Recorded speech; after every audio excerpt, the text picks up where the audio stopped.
Radio Educación presenta El fin justifica a los medios. De las rotativas a la fibra óptica. Radio, prensa, televisión, internet. El fin justifica a los medios. Expresiones mediáticas contemporáneas. Hola, ¿qué tal, amigas, amigos? Qué bueno que están en sintonía con esta revista radiofónica dedicada a la comunicación. Les saluda Graciela Ramírez a nombre de todo el equipo y en compañía de mi querido amigo y colega José Ángel Domínguez. ¿Cómo estás, José Ángel? Como siempre, con mucho gusto de saludarte a ti y a todas las personas que están interesadas en temas de comunicación que nos resultan medulares, muy importantes y que tratamos de socializar y de que estas nuevas tecnologías que estamos viviendo pues se socialicen, las reflexionemos, las discutamos, aprendamos de ellas, las utilicemos de la mejor manera posible, mi querida Graciela. Así es, José Ángel, y es que en los últimos años los avances en materia de inteligencia artificial han deslumbrado al mundo entero y se ha dicho que podríamos estar frente a una cuarta revolución industrial. Pero más que eso, la inteligencia artificial está provocando una revolución cultural que transformará y está transformando al mundo de muchas maneras. Hasta ahora, pues todavía no podemos ni imaginar lo que va a pasar en un futuro próximo. Así es. Sin embargo, no todo lo que brilla es oro, como dice el refrán, y en medio de la fascinación, pues también encontramos herramientas de la inteligencia artificial que son cuestionables o usos cuestionables, sobre todo aquellas que tienen que ver con la invasión en la vida privada, con la proliferación de prejuicios raciales, por ejemplo, o aquellas que pudieran llevar a convertirse en armas letales o formas de quitar la libertad de las personas, por ejemplo. Sí, y en el caso de México, una de las preocupaciones, además de aquellas que compartimos con el mundo entero, tiene que ver con nuestra diversidad lingüística y social. Por eso hoy, en El fin justifica a los medios, conversaremos sobre las promesas y desafíos que plantea la inteligencia artificial en las culturas, con un especialista en la materia. También le presentamos un reportaje en torno al metaverso Imer. ¿Qué es eso? Quédese y averígüelo. Y como cada programa, un resumen con las noticias de comunicación, las más importantes de la semana. Quédese aquí con nosotros, participe en El fin justifica a los medios.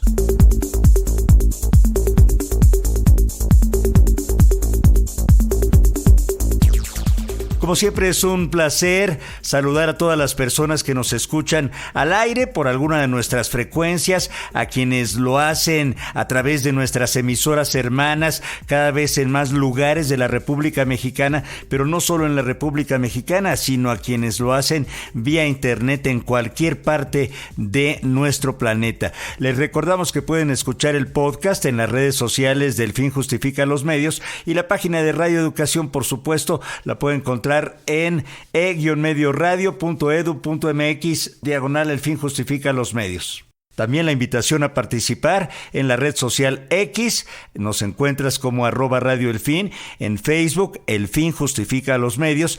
El número de WhatsApp para dejar un mensaje que posteriormente se entrega a la producción del programa es 55 12 33 29 15. Ojalá nos hagas llegar tu punto de vista, tu opinión, tu manera de pensar. Vamos ahora a escuchar Notimedios, un recuento de las noticias de comunicación más importantes en esta semana que ha realizado nuestra compañera Ángeles Medina. Notimedios. En Oaxaca, periodistas protestaron por la agresión al reportero Edwin Hernández del periódico El Universal, quien fue atacado por trabajadores de la Secretaría de Gobierno durante la edición matutina de La Guelaguetza. Los periodistas portaron playeras con la leyenda "Prensa no disparen". Hay que decir que la presión de los comunicadores ha llevado al gobierno a emitir una disculpa pública y a anunciar la suspensión de los funcionarios involucrados en esta agresión. Jesús Eduardo N., alias el Chino Cuajo, fue vinculado a proceso y se le dictó prisión preventiva justificada por su presunta responsabilidad en el ataque contra el periodista Federico Hans. Federico Hans, quien es propietario del medio de comunicación Artículo 7 El Observador, fue atacado al salir de su domicilio en el municipio de Caborca, en Sonora. La organización Artículo 19 dio a conocer que el estado de Veracruz es peligroso y letal para el ejercicio del periodismo, no solo porque es el estado con 31 comunicadores asesinados, sino por una serie de agresiones contra periodistas que se han reportado en los últimos años. Durante el memorial de exigencia de justicia para el fotoperiodista Rubén Espinosa Becerril, asesinado el 31 de julio de 2015, junto a 4 personas más en la colonia Narvarte de la Ciudad de México, Artículo 19 deploró que no se investigue a los autores intelectuales de estos crímenes ni se reporten avances en la investigación del caso. La organización recordó que en su informe sexenal se destaca a Veracruz como el 5º lugar con más agresiones contra periodistas. En Sonora, periodistas exigieron a las autoridades impulsar acciones para proteger y garantizar el ejercicio de su trabajo. Esto ante la grave situación de violencia y agresiones contra periodistas y defensores de derechos humanos que enfrenta la entidad. Se trata de un nuevo llamado de las y los comunicadores a las autoridades locales para que se legisle y se cree la Fiscalía Especializada en la atención de delitos contra periodistas y defensores de derechos humanos en Sonora.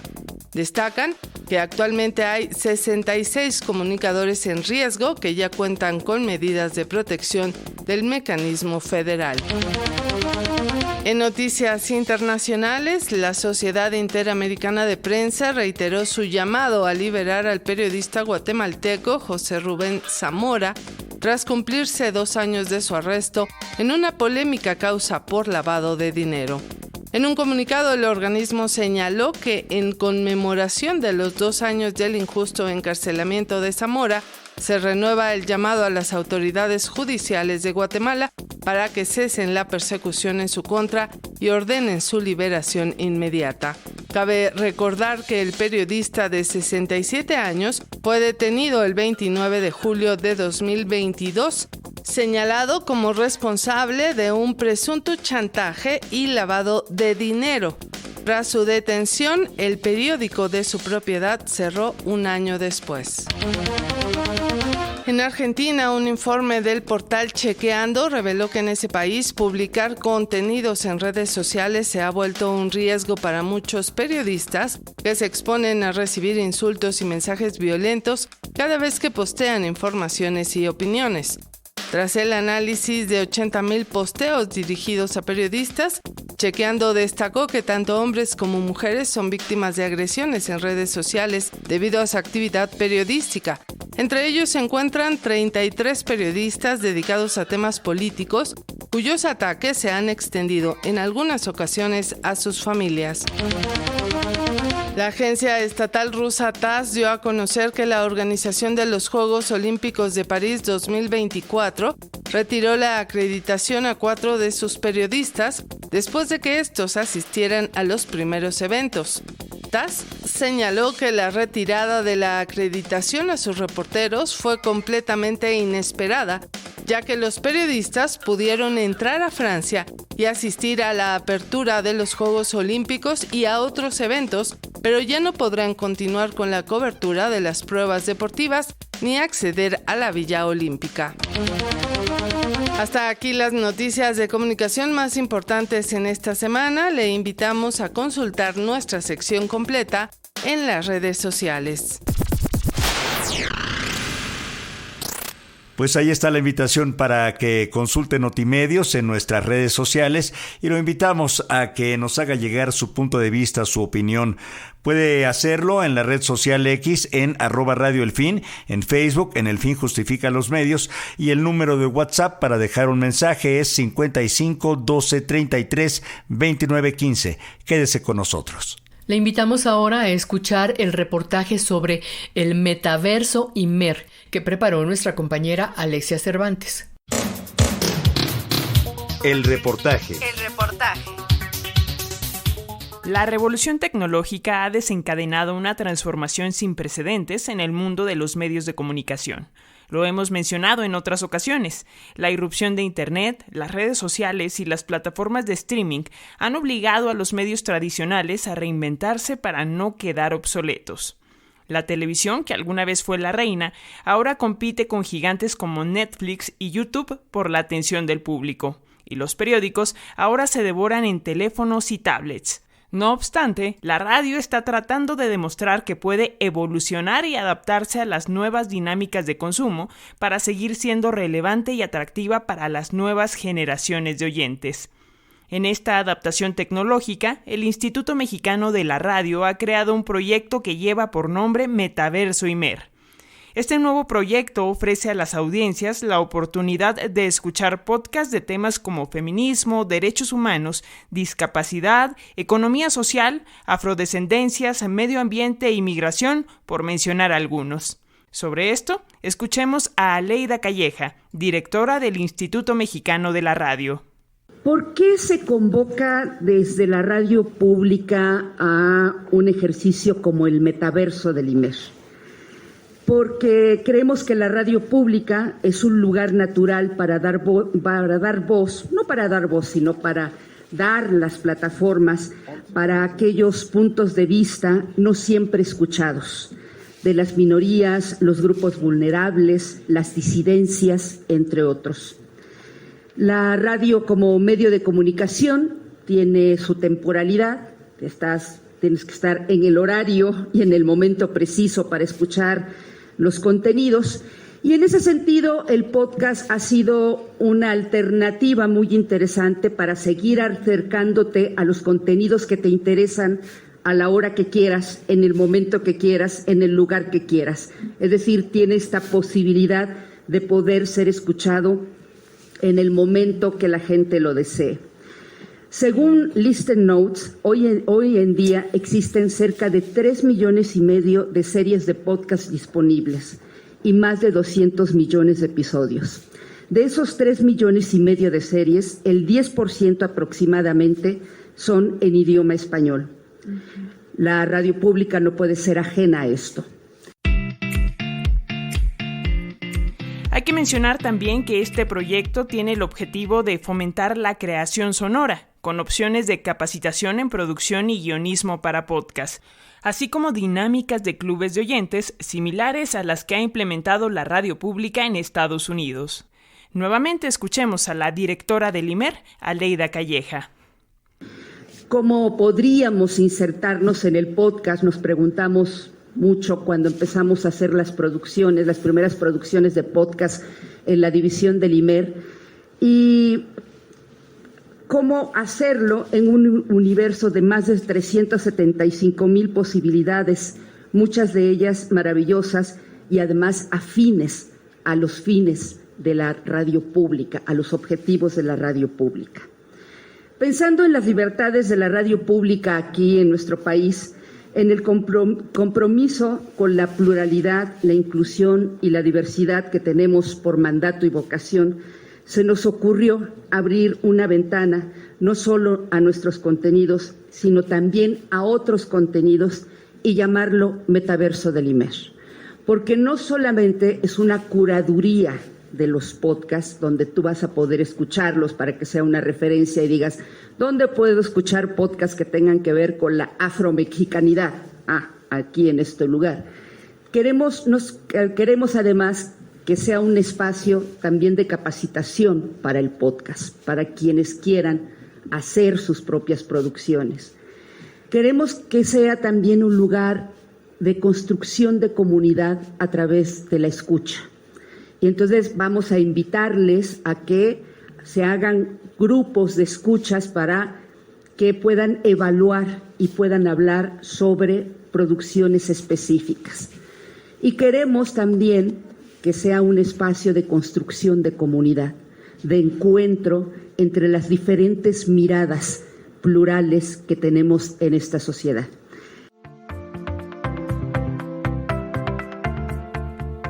El IMER hace una invitación a la comunidad a ser partícipe de este proyecto como escucha o como creador de podcast, con el objetivo de que temas importantes no queden olvidados entre los algoritmos que privilegian la monetización y la comercialización.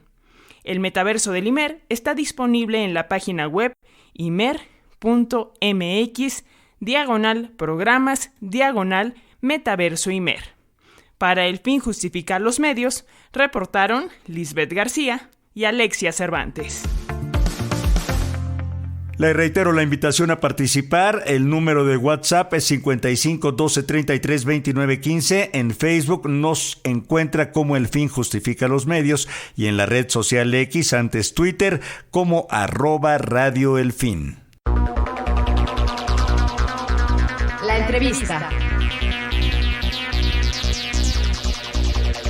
Promesas y desafíos de la inteligencia artificial en las culturas. En México tenemos una gran diversidad de culturas que son sinónimo de identidad, conocimiento y tradición. En este contexto, es indispensable preguntarnos qué pasa con la educación, la cultura, el arte, la diversidad indígena y la ética en pleno auge de la inteligencia artificial.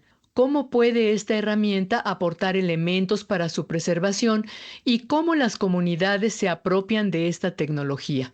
Para conversar sobre estos temas, tenemos a nuestra querida Carmen Gómez Montt, amiga del programa, quien es doctora en Ciencias Políticas por la UNAM, con especialidad en innovaciones tecnológicas. Actualmente es docente e investigadora de la Universidad Pontificia de Medellín, en Colombia, e integrante del seminario Sociedad del Conocimiento y Diversidad Cultural de la Facultad de Filosofía y Letras de la UNAM. Bienvenida, Carmen. Qué gusto que estés en el programa. Un gusto estar con ustedes esta tardecita. Al contrario, es un placer como siempre conversar contigo, mi estimada doctora Carmen Gómez Montt. Y para entrar en el tema, ¿qué te parece si nos dices, si nos cuentas desde tu punto de vista, cuál ha sido el impacto de las más recientes tecnologías de la información y la comunicación en esta diversidad, este mosaico de grandes culturas que existen en México?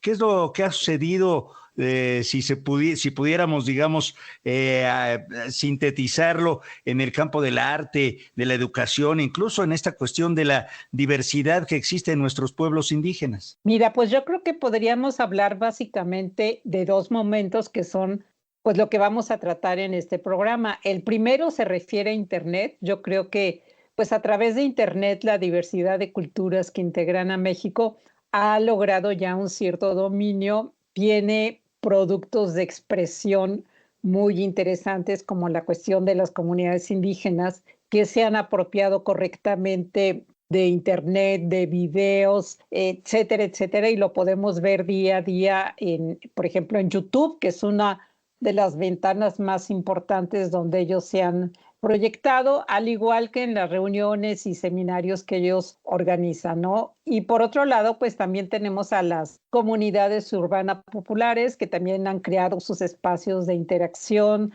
de producción, y esto no nada más en México, sino de manera especial en toda América Latina y de manera muy enfática, que es el caso que yo conozco, Colombia, ¿no? O sea, tenemos una gran producción en audiovisual, en Internet, en sitios web, en WhatsApp, en celulares, a pesar de que todavía hay poca conectividad y que los aparatos que ellos manejan pues no son el último grito de la moda. Y por otro lado, pues hay un segundo capítulo que es en el que vamos a ahondar el día de hoy, que se refiere a la inteligencia artificial.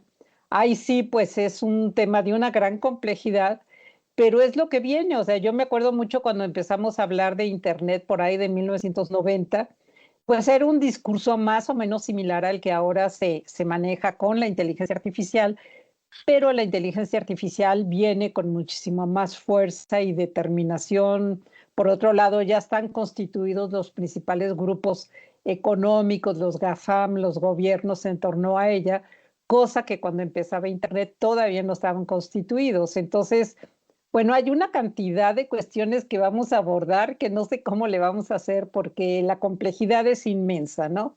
Entonces, estos son los dos grandes momentos. Todavía no podríamos decir que las comunidades indígenas estén apropiando de la inteligencia artificial, pero sí podemos decir que ya hay documentos, como el documento recientemente creado por la UNESCO, en donde hace toda una serie de recomendaciones sobre las maneras en que las comunidades se van a ir apropiando de la inteligencia artificial a fin de preservar la diversidad, pero ahí habría que preguntarle a la inteligencia artificial si está de acuerdo en apoyar la diversidad cultural o bien más bien va a tender a homogeneizar las culturas. Y esto es válido también para la educación y para el arte, ¿no? Entonces, les digo que es un tema muy, muy amplio y pues vamos a empezar porque si no, se nos va a ir el tiempo volando. ¿Tú cuál sería tu diagnóstico así, abuelo de pájaro, de cómo ha sido esta apropiación en particular en México con respecto a la inteligencia artificial? Porque como dices, está avanzando de una manera muy veloz y creo que ya en varias escuelas y varias comunidades están empezando a utilizarla. Sí, bueno, yo creo que sobre todo las escuelas que tienen más recursos son las que ya lo han ido introduciendo. El famoso ChatGPT en su última versión 4, que en universidades y escuelas, pues los estudiantes y los maestros ya la están utilizando, ¿no? Entonces podemos decir, igual que para la generación de imágenes digitales, para la generación de exposiciones en museos también. Entonces, podemos decir que cuando hablamos de educación e inteligencia artificial, pues hay como muchas vertientes muy interesantes porque la inteligencia artificial pues sí ingresa como un símbolo de la modernidad, pero por otro lado vamos a ver que no es tan fácil llevar a cabo todos los avances que promete.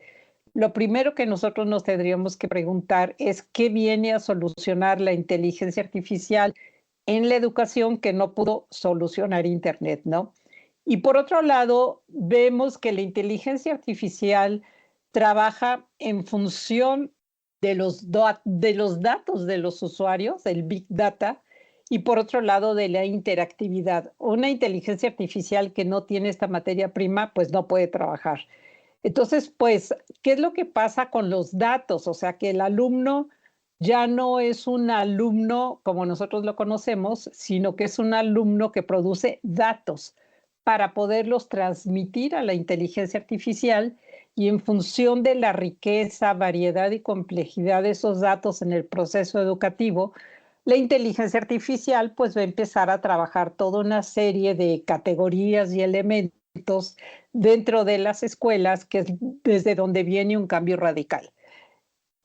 Luciano Floridi, que es un filósofo italiano que yo sigo mucho porque me parece que su visión es muy humanista sobre el uso de la inteligencia artificial y por otro lado es un entusiasta de la inteligencia artificial, pues él dice que mientras el ser humano, o sea, la sociedad, tenga la capacidad de estar por encima de la inteligencia artificial, en los comandos, en las aplicaciones, en las direcciones, no hay problema.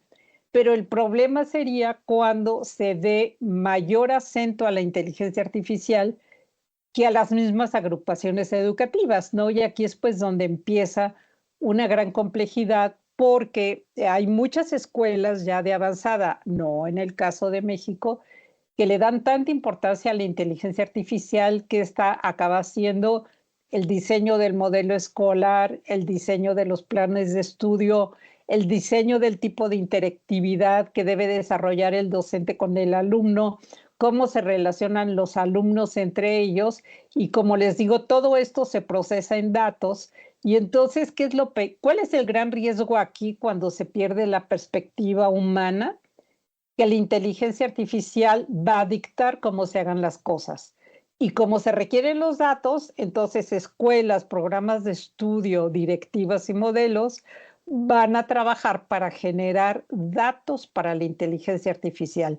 Y es así como nos volvemos un símil de las máquinas, que es lo que hay que evitar. Y yo creo que lo que es interesante para México es ver lo que experimentalmente están pasando otros países, este modelo del que yo les estoy hablando ya es mucho más avanzado que el de México, es el de los países nórdicos y bueno, no saben ustedes lo que se viene.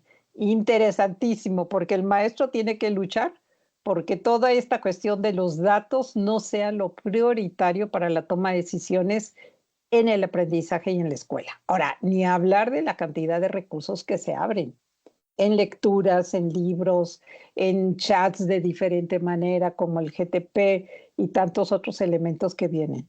Claro, estimada Carmen Gómez Montt, me sorprendió un poco la utilización de palabras que hiciste hace un momento diciendo habría que preguntarle a la inteligencia artificial, y sí pensamos que la inteligencia artificial pues es eso, una inteligencia por supuesto que puede responder coherentemente a nuestras interrogantes, y justamente yo hice eso con la versión digamos gratuita del ChatGPT, preguntándole en torno a los posibles efectos negativos de la inteligencia artificial en las culturas. Y la misma inteligencia artificial, el ChatGPT, responde que sí, hay posibles efectos negativos como la homogeneización de contenidos, por ejemplo, ¿no? Que esto es lo que utiliza la inteligencia artificial, promueve contenido popular a nivel global, lo que podría llevar a una disminución de la visibilidad de culturas y tradiciones locales menos conocidas. El segundo es idioma, el predominio del inglés y otros idiomas mayoritarios en la tecnología de la inteligencia artificial podría marginar a los hablantes de lenguas menos difundidas, lo que podría llevar a la erosión de esos idiomas. Y el tercer punto es la pérdida de tradiciones. La digitalización y la automatización pueden llevar a que ciertas prácticas culturales y tradicionales se vuelvan obsoletas o menos practicadas. Y también hay, por supuesto, posibles efectos positivos. Pero, ¿qué nos dices a esto? Bueno, pues todo esto, yo estoy de acuerdo con la inteligencia artificial, que así como está planeada ahorita es un verdadero peligro, ¿no? Va muy rápido y sí, México, que tiene una gran diversidad de culturas, corre el riesgo de que se pierdan. O sea, para darles una idea, por ejemplo, hay ahorita un programa por el cual se están traduciendo todas las lenguas indígenas a todos los principios de la inteligencia artificial a través de robots que van a pronunciar perfectamente el náhuatl, el maya, el mixteco, el zapoteco, sin ningún defecto. Pero bueno, entonces ahora los hablantes de estas lenguas van a tener que hablar como la inteligencia artificial dice que se pronuncian las palabras. Pero pues vamos a ver si están de acuerdo las comunidades en esto o no. Es a partir de este momento que la diversidad se empieza a perder, ¿no? Está también pues la muy prometida y peligrosa inteligencia artificial generativa, que justamente es una versión a través de la cual tú le das una orden o una idea a la inteligencia artificial o tomas un modelo, por ejemplo, de un tejido textil indígena y le dices, mira, aquí está este modelo textil indígena que es de tal autor y lo que quiero es que me hagas 1000 reproducciones diferentes de esta idea original. Y entonces pues, ahí tenemos a la inteligencia artificial generativa que está sacando 1000 ideas diferentes de una idea original de una cierta comunidad, pero al final vemos que no hay autoría, se perdió al autor, se perdió la idea original y pues se volvieron obras reproducidas por 1000 que se van a hacer en vestidos, en blusas, en calzado, etcétera, etcétera, ¿no? Entonces, esta cuestión de la inteligencia artificial generativa, pues resulta que ha sido muy debatida por esto mismo, porque se pierde al autor original, porque no hay derechos de autor en esto, ¿no? Y bueno, se dice que en caso de ganar Trump las elecciones, él es el rey de la inteligencia artificial generativa. Entonces, para que nos demos una idea de todo lo que se viene con esto. Entonces, ahorita como que todo nos parece un riesgo porque está empezando, pero entre más informados estemos, las comunidades indígenas, las comunidades de maestros, las comunidades de artistas, se van a poder armar discusiones y debates y normar, o sea, crear normas y reglamentos para que esta inteligencia artificial pueda funcionar de manera adecuada, que es lo que yo pienso que falta, pero falta todavía un buen de, podríamos decir, tragos amargos, porque sí, cuando tú lees esto de la inteligencia artificial generativa, dices, oye, pero ¿y entonces los derechos de autor dónde están? ¿Y dónde está la propiedad comunitaria? ¿Y cómo están ahorita creando una ley de una tecnología que está en plena evolución y que todavía no sabemos en qué va a parar? ¿Y qué va a pasar si sale Trump? Y bueno, también algo, por ejemplo, en la educación que estaba yo leyendo en estos días que preparaba esta charla, es que esta inteligencia artificial viene creando pues esquemas racistas de descrédito hacia los alumnos. Entonces, la inteligencia artificial por ella misma no piensa, no actúa, no siente, no distingue. Va a actuar de acuerdo a la cantidad de datos que vaya recogiendo y entonces los va a ir armando, ¿no? Y si quien le manda datos racistas es un montón de gente, pues la inteligencia artificial va a ser racista tanto en una comunidad indígena como en un salón de clase. Así es, y como dices, Carmen, pues esta tecnología está empezando, podríamos decir que está en experimentación, ¿no? Sí. Por eso es que en redes sociales podemos ver muchos de estos juegos que aparentemente son para ver cómo te verías más joven o cómo te verías si fueras pues con otras características, ¿no? Por ejemplo, de otra raza, o cómo te verías de niños o si fueras hombre o mujer, etcétera. Y todo esto, pues, son experimentos que estas empresas están haciendo. Y evidentemente, así como pasaba con las empresas de radiodifusión, pues estas empresas están hechas para ganar dinero, para hacer negocio con todo esto. De manera que es muy importante que los usuarios, desde la academia también, los investigadores, las organizaciones sociales de defensa de los derechos digitales y cosas así, puedan prevenir la manera en que estas tecnologías puedan pues afectarnos, ¿no? Afectar nuestras formas de vida y puedan incluso llegar también a manipularnos y a utilizarnos, como está sucediendo, por ejemplo, en comunidades como los actores y escritores de Hollywood, que ya vimos que ellos mismos están viendo como un peligro esta cuestión de que se pueda tomar su fisonomía, su modo de actuar, sus estilos de escribir guiones, etcétera, para después reproducirlos y ya, digamos, hacerlos a un lado a ellos y utilizar todas estas tecnologías para, pues, hacer un negocio o seguir haciendo películas sin tener que pagar a los humanos, ¿no? A los actores, a los escritores, en fin. Y esto yo creo que pues solamente se puede hacer también a partir de que nosotros mismos nos apropiemos de estas tecnologías, porque apropiarnos no quiere decir nada más aprender a usarlas, sino también aprender a programarlas, a desarrollarlas. Estaba leyendo el otro día de una iniciativa de Meta, la empresa que tiene Facebook, WhatsApp y demás, que está lanzando una tecnología que se llama justamente, no sé si has visto de esto, que es, según entiendo, un modelo de lenguaje, pero de código abierto que está también en experimentación y está justamente tratando de que haya como un acceso mayor a este tipo de tecnologías, pero mostrando este código abierto, que es como un software libre, digamos, que podría ser pues entendido, su forma de funcionar y demás por los usuarios. ¿Tú cómo verías estas posibilidades? Eso yo lo veo estupendo, porque mira, justamente para que se pierda este dominio de unas cuantas empresas muy poderosas, que todos sabemos que es Google, Facebook o que es Meta ahora, Apple, Microsoft, esas son las que están dominando ahorita en la generación de todos estos proyectos a través del diseño algorítmico.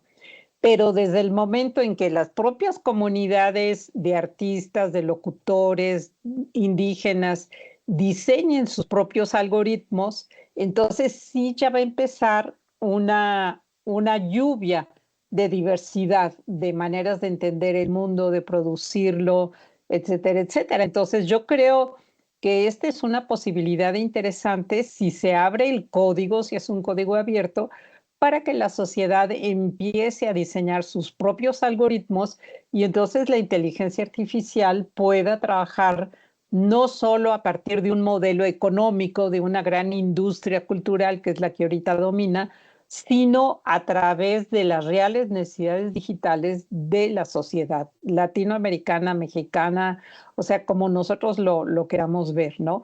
Pero si se abre realmente el código, pues yo creo que ahí viene un giro importantísimo en la cuestión de inteligencia artificial, ¿no? Hasta ahorita, pues estamos todavía en un principio, en un arranque, ¿no? Entonces, pues hay que verlo siempre con buenos ojos y yo pienso que lo que nos falta es sentarnos a profesores y a instituciones educativas y comunidades indígenas, a estudiarlo, porque esto hay que estudiarlo para entenderlo y es un poquito más complejo que investigar Internet, ¿no? Porque tiene muchísima terminología que no es, y como todos los días cambia, pues todos los días hay cosas nuevas. Entonces también como lectores y usuarios nos abrumamos con tantísima información, ¿no? Entonces yo digo que hay que investigarla, hay que estudiarla para poder decir esto sí y esto no. Y ahí hay que estar muy al pendiente del tipo de reglamentación que se va a hacer en México para ver que realmente nos pueda favorecer como sociedad y que no se nos vaya a venir en contra. Es que es peligrosísima toda esta cuestión de estandarización de perfiles, de personas, de colores, de razas. Se pueden clasificar de una manera y crearte un juicio falso a través de inteligencia artificial. Entonces, todo eso es lo que se nos viene, que es una tarea muy grande. Y pues yo creo que los jóvenes y los docentes más jóvenes tienen esto en sus manos, ¿no? Entonces van a tener una gran responsabilidad para poder orientar, pues, yo creo que es una gran innovación en pañales, ¿no? Y como todo esto, pues muy filosa, porque va muy rápido y pues ya hemos visto que se han hecho juicios erróneos y que muchas veces se equivoca la inteligencia artificial. ¿Por qué? Porque no está operando una persona, está operando un montón de algoritmos con los que se ha alimentado, ¿no? Entonces yo creo que es interesante el mundo que se viene, ¿no? Invitamos a todas las personas que nos escuchan a comunicarse en El Fin Justifica los Medios y darnos su opinión en torno al tema que tratamos hoy. Póngase en contacto. Entra en comunicación mandando un correo a elfinjustifica@yahoo.com.mx. Y por supuesto a través de Facebook nos encuentras como El Fin Justifica los Medios y en Twitter como @Radio El Fin. Haz tuyo este espacio dedicado a la comunicación. Conversamos con la doctora Carmen Gómez Montt en torno a los desafíos y las promesas que la tecnología de la inteligencia artificial, pero para entenderla, a esta inteligencia artificial que va rapidísimo, ¿no? Y que no se compara, como dices en tu artículo, con la inteligencia, sí hay que hacer rupturas metodológicas para estudiarla, no podemos estudiarla con las herramientas del pasado. Exactamente, o sea, algo que yo les he comentado y que siempre les he comentado a mis alumnos es que estamos pensando el siglo XXI de acuerdo a metodologías y conceptos del siglo XX. Entonces, no se han creado los modelos de investigación para comprender este mundo de inteligencia artificial, pero curiosamente es una de las tareas de la inteligencia artificial, es diseñar y crear estos nuevos modelos de investigación en donde salgan categorías, variables, enfoques hasta ahora nunca vistos.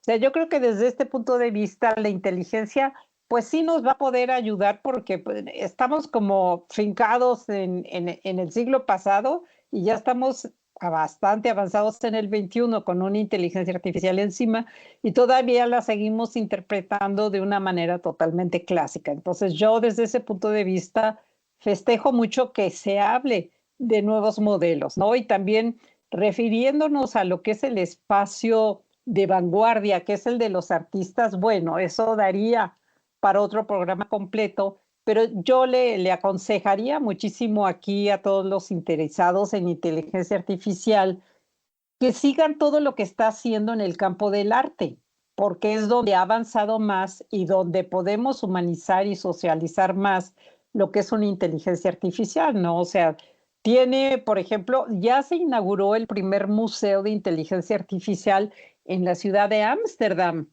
Entonces, lo que es interesante es que no nada más los grandes artistas exhiben, sino que hay obras del público en general trabajados con inteligencia artificial.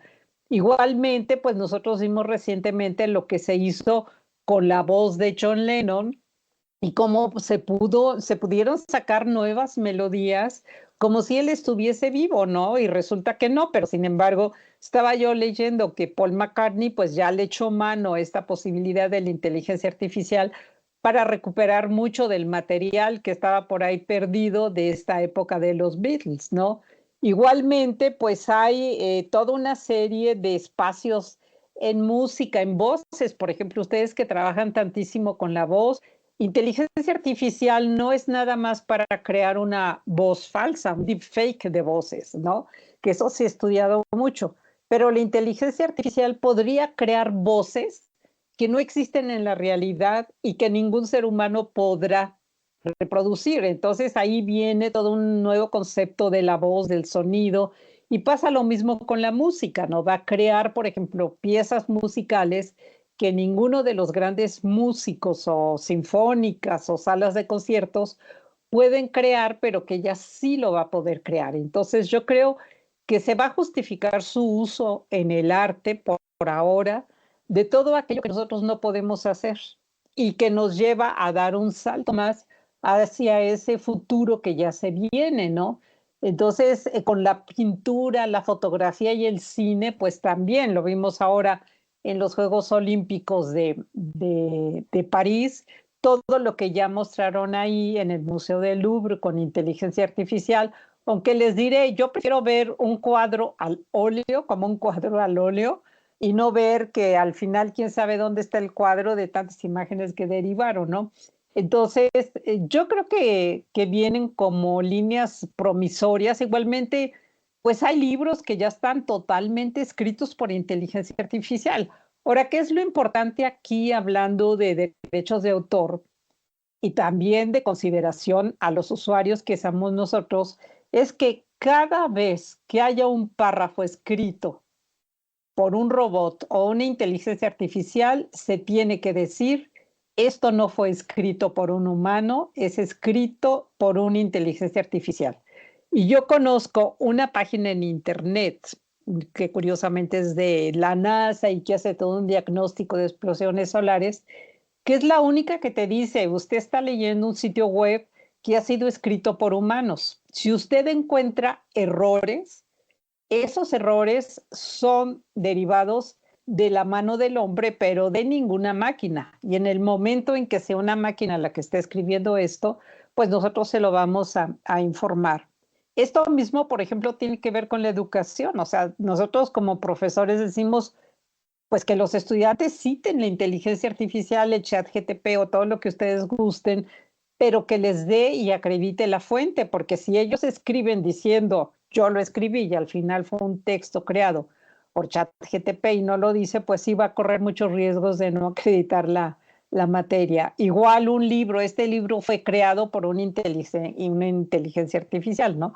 O una inteligencia artificial que ya pudo crear una sinfonía, pero sabemos que la inteligencia no tiene sentimientos en este sentido como los tiene Beethoven, Bach, Mozart, Wagner. No sabemos, hay mucha literatura de ciencia ficción que más o menos nos puede dar una idea de a dónde podríamos llegar. Sin embargo, bueno, tratando de no tener una visión catastrófica de todo esto, por el momento podríamos decir que la inteligencia artificial nos puede ayudar en muchas cosas, ¿no? En la medida en que aprendamos a utilizar estas herramientas. Como dices, por ejemplo, en la música, ¿no? Ahora hay unos softwares que, por ejemplo, pueden limpiar el sonido, pueden afinar a alguien que está desafinado, pueden rescatar grabaciones que fueron, por ejemplo, hechas, grabaciones callejeras hechas con cassette y darles otra vida, armonizándolas y quitándoles todos los sonidos ambientales de fondo, etcétera. Sin embargo, para esto pues se requiere también de una capacitación, ¿no? En este sentido, pues existe un cierto miedo, como ha habido con el surgimiento de otras tecnologías, de que estas tecnologías nos quiten el trabajo. Sin embargo, también van a dar nuevas oportunidades de trabajo a gente que aprenda a utilizarlas. En este sentido, yo te preguntaría si sabes si las universidades están ya como actualizando sus programas de estudio, formando gente que esté con la capacidad de poder utilizar estas herramientas y también como diseñándolas y creándolas de una manera que nos puedan servir para los trabajos que requerimos, ¿no? Porque he visto cómo han surgido muchos cursos, ¿no? De estos cursos rápidos de cómo utilizar estas distintas aplicaciones de la inteligencia artificial, pero más allá, formar a gente profesional que pueda realmente utilizar estas tecnologías, pero de una manera más creativa, más generando herramientas útiles para los usos que podríamos tener en México. ¿Qué conoces con respecto a que las universidades estén haciendo esto? Pues mira, están empezando, ¿no? Yo acabo de diseñar un curso para la Bolivariana de Medellín, donde ya empezamos a meter textitos y prácticas en cuestiones de inteligencia artificial, pero vamos muy poco a poquito para que no se vuelva un caos, ¿no? Porque los propios estudiantes van a decir, no, pues ya todo con inteligencia artificial, ¿no? Ya para qué me preocupo de leer, de rastrear, y bueno, yo siempre aconsejo que se siga leyendo en papel, que bueno, ese es un tema que también habría que tratar. Yo creo que lo que tú eres capaz de desarrollar cuando lees en papel o escribes a mano, nunca te lo va a dar la máquina. Yo pienso que el cerebro humano tiene una capacidad infinitamente mayor que cualquier inteligencia artificial y nuestra prioridad va a ser cuidarlo, ¿no? Cuidar nuestros cerebros para que no se vuelvan automatizados, perezosos y no copien el modelo diseñado por la inteligencia artificial. A diferencia de México, los países nórdicos que están muy avanzados en esto, lo que están haciendo, y muchos no están de acuerdo, es que la inteligencia artificial está diseñando el modelo educativo y entonces los profesores que van a contratar tienen que responder a ese modelo educativo que la inteligencia está diciendo que es el que va a dominar. Entonces ahorita hay que seguir qué es lo que pasa en estos países nórdicos para que no se nos vaya a venir en México. Digo, lo ideal sería diseñarlo desde humanos, pero una vez que llega la inteligencia artificial a los espacios educativos, pues ella es la que dicta la norma y eso es muy peligroso, ¿no? Y bueno, pues esta charla desgraciadamente tenemos que cerrarla aquí por el momento, estimada Carmen Gómez Montt, pero hay muchas interrogantes todavía que nos encantaría seguir conversando en torno a ellas. La interacción de la máquina, de la inteligencia artificial con la biología puede ser una de ellas y tantas interrogantes que se abren con esta tecnología extraordinaria. Te agradecemos muchísimo por tu tiempo y por esta disposición al diálogo y a la reflexión que compartes con las audiencias de El Fin Justifica los Medios y esperamos que nuestros caminos se vuelvan a cruzar muy pronto. Gracias. Desde luego que sí, y con mucho gusto, y les agradezco por esta invitación. Muchas gracias, Carmen. Un gusto tenerte en el programa y seguiremos platicando de esto posteriormente.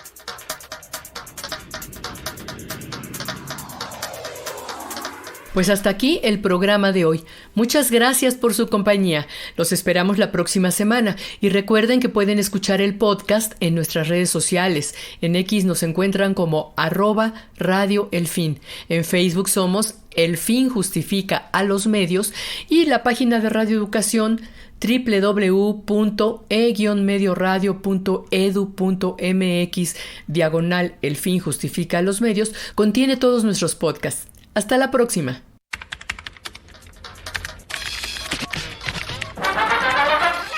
Radio Educación presentó El Fin Justifica a los Medios.